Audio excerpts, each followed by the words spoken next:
three strategic stories. We'll tell two that are really good. And I had this client that was selling gold. It was a gold brokerage. And all the competitors, when it first became legalized, Frankie, were running ads in the Wall Street Journal and Forbes, a newspaper business section. And that was reaching a small fraction of the readership was of interest in gold at that time. But I said to my client, well, why don't we go? I mean, I'm going to stop. Would everybody know who Gary Halbert was?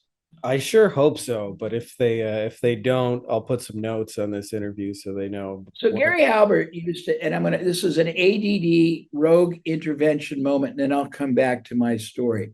Gary Halbert, who was a famous, and a very, very brilliant copywriter who died, had a story he would tell all the time. He would say, if you and I were going to go into the restaurant business anywhere you wanted, your city, my city, any city, and each of us got a chance to have one advantage, what would you want? And he let you go first.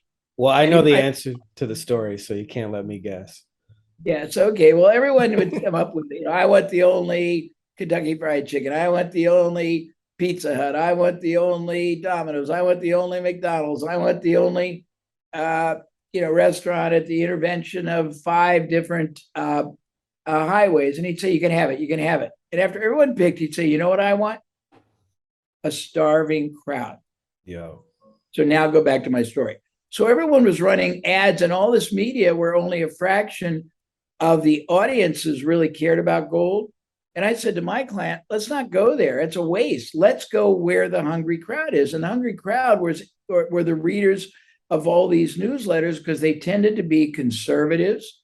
They tended to be what's called free market economics. A guy named it was Austrian economics. Think of the name of the guy who was known. I know what you mean. Yeah, I'll think of it and come back. But these people were really staunch independent people, and they believed in gold as a hedge against inflation, as a transportable form of all kinds of things.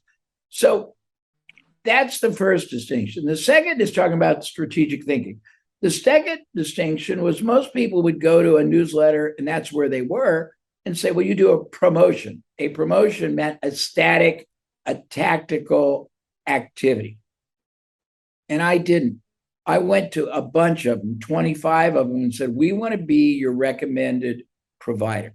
We want every time a new subscriber comes in to you to send with their welcome packet, a packet we provide at our cost that literally tells the story of hard assets, which are gold, silver, rare coins. Yeah. We want to pay the cost of 4 times a year, you putting out a special edition of your newsletter on the outlook for rare coins, for gold, for silver. We want to pay at our expense to promote regional seminars that you will speak at, our president will speak, and we will pay for an iconic author or someone of real desire to go to. That was the first part of our strategy. Then, and we would give them a share for that.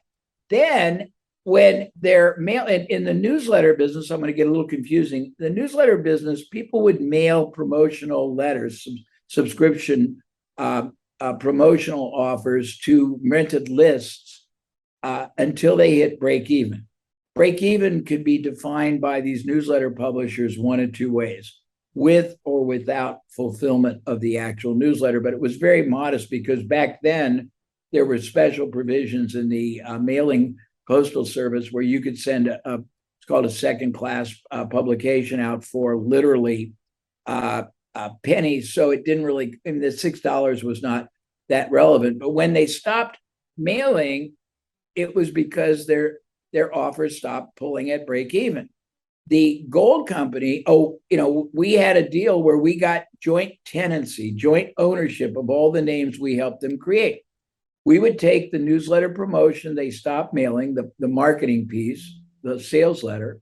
I would redo it. I'd change the headline. I'd change the risk reversal. I would change the bonuses. I would add whatever levers that I knew that were missing, and we would make it more powerful, and we would get half of the profits and joint use of the name.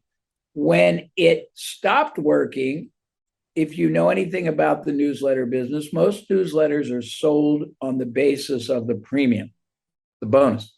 Right. The bonus can be Sports special Illustrated report. football phone for those of you guys. Yeah, that's good. But in newsletter, it's the 25 stocks that are going to explode. Right. The strategy for wealth creation, no one else ever tells you. When it stopped working, we would take the sales letter and I would rework it as a lead generator for our gold company, where we would use the same bonus, but I would change it to where you get this bonus if you talk to us about the outlook for gold, because we reduced our cost of a lead using that by about 80%. So that's one way of being strategic. And we built it from $300,000 to $500 million, and we only paid on results. So our out of pocket, even though we funded everything ourselves for the newsletters, we funded them usually out of the money we made right away on the people that would buy from us for, from basically new subscribers.